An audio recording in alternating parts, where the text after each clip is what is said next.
ನಮಸ್ತೆ ಎಲ್ರಿಗೂ ಕಿಚನ್ ಕನ್ನಡತಿ ಯೂಟ್ಯೂಬ್ ಚಾನಲ್ಗೆ ಸ್ವಾಗತ. ಇನ್ನೂ ನನ್ನ ಚಾನಲ್ನ ಯಾರು ಸಬ್ಸ್ಕ್ರೈಬ್ ಮಾಡ್ಕೊಳ್ಳೋದು ನೋಡ್ತಾರೆ, ಪ್ಲೀಸ್ ಸಬ್ಸ್ಕ್ರೈಬ್ ಮಾಡ್ಕೊಳ್ಳಿ. ಹಾಗೆ ವಿಡಿಯೋ ಇಷ್ಟ ಆದರೆ ಒಂದು ಲೈಕ್ ಮಾಡೋದನ್ನು ಮರಿಬೇಡಿ. ಈ ಮಾವಿನಕಾಯಿ ಸೀಸನಲ್ಲಿ ನಾವು ಮಾವಿನಕಾಯಿ ಚಿತ್ರಾನ್ನ ಮಾಡಿದ್ರೆ ಹೇಳಿ, ಅದು ಇದನ್ನು ಸ್ಕಿಪ್ ಮಾಡೋಕ್ಕೆ ಸಾಧ್ಯನೇ ಇಲ್ಲ. ಸೊ ಬನ್ನಿ ಮಾವಿನಕಾಯಿ ಚಿತ್ರಾನ್ನ ಮಾಡೋದು ಹೇಗೆ ಅಂತ ನೋಡೋಣ. ಅದನ್ನು ಮಾಡೋಕ್ಕೆ ನಾನು ಹಸಿ ಮಾವಿನಕಾಯಿ ತೊಗೊಂಡಿದ್ದೀನಿ. ಸ್ವಲ್ಪ ಹುಳಿ ಇದೆ, ಅದು ಮಾವಿನಕಾಯಿ ಹುಳಿ ಇದ್ರೇ ತುಂಬ ಚೆನ್ನಾಗಿರುತ್ತೆ ಚಿತ್ರಾನ್ನ. ಸೊ ಹಾಗಾಗಿ ಒಂದು ಹುಳಿ ಮಾವಿನಕಾಯಿ ತೊಗೊಂಡಿದ್ದೀನಿ. ಅದನ್ನ ಚೆನ್ನಾಗಿ ತುರ್ಕೋಬೇಕು. ತುರಿದಿಟ್ಕೊಂಡು ಮಸಾಲ ರುಬ್ಬಕ್ಕೆ ನಾನು ಹಸಿ ಕಾಯಿ ತುರಿ ತೊಗೊಂಡಿದ್ದೀನಿ.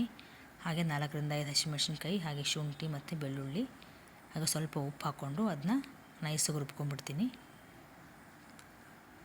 ಚೆನ್ನಾಗಿ ರುಬ್ಬಿದೆ. ಇವಾಗ ಒಗ್ಗರಣೆ ಮಾಡ್ಕೊಳ್ಳೋಣ.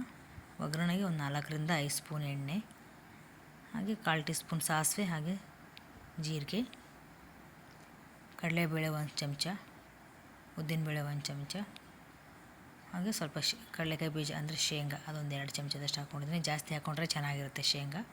ಸೊ ಚೆನ್ನಾಗಿ ಫ್ರೈ ಆಗಿ ಕಲರ್ ಚೇಂಜ್ ಆಗೋವರೆಗೂ ಫ್ರೈ ಮಾಡಿಕೊಂಡು ಅದಕ್ಕೆ ಸ್ವಲ್ಪ ಕರಿಬೇವು ಹಾಕ್ಕೊಂಡು ಅದು ಚಟಪಟ ಅಂತಿದ್ದಂಗೆ ಉದ್ದುದ್ದಾಗಿ ಹೆಚ್ಕೊಂಡಿರೋ ಈರುಳ್ಳಿ ಹಾಕ್ಕೋಬೇಕು.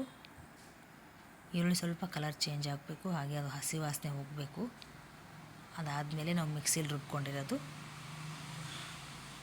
ಮಸಾಲ ಇತ್ತಲ್ಲ ಅದನ್ನ ಸ್ವಲ್ಪ ಮಿಕ್ಸ್ ಮಾಡ್ಕೋಬೇಕು. ಅದು ಕಾಯಿ ತುರಿ ಅವೆಲ್ಲ ಹಸಿ ಎಲ್ಲ ಉಪ್ಪಿಗೆಲ್ಲ ವಾಸನೆ ಒಂದು 2 ನಿಮಿಷ ಹುರ್ಕೊಂಡು ಆಮೇಲೆ ಒಂದು ಚಿಟಿಕೆ ಅರಿಶಿನ ಪುಡಿ ಹಾಕ್ಕೊಂಡು ಒಂದು ಮಿಕ್ಸ್ ಕೊಟ್ಟು ಆಮೇಲೆ ನಾವು ಫುಲ್ ಒಂದು ಮಾವಿನಕಾಯಿನ ತುರಿದಿಟ್ಕೊಂಡಿದ್ವಲ್ವ ಅದನ್ನು ಹಾಕ್ಕೋಬೇಕು. ಇವಾಗ ಹಾಕ್ಕೊಂಡು ಇದನ್ನು ಒಂದು 2ರಿಂದ 3 ನಿಮಿಷ ಫುಲ್ ಮಸಾಲ ಅದೆಲ್ಲ ಮಿಕ್ಸ್ ಆಗಬೇಕು ನೀಟಾಗಿ. ಹಸಿ ವಾಸನೆ ಮಾವಿನಕಾಯ್ದೆಲ್ಲ ಹೋಗಿ ಆ ಮಸಾಲ ಮತ್ತು ಅದು ಮಾವಿನಕಾಯಿ ಇದು ತುರಿ ಎಲ್ಲ ನೀಟಾಗಿ ಮಿಕ್ಸ್ ಆಗಬೇಕು. ಸೊ ಅಲ್ಲಿವರೆಗೂ ಮಿಕ್ಸ್ ಮಾಡಿ ನಾನು ಗ್ಯಾಸ್ ಆಫ್ ಮಾಡ್ಕೊಂಡ್ಬಿಟ್ಟಿದ್ದೀನಿ ಇವಾಗ.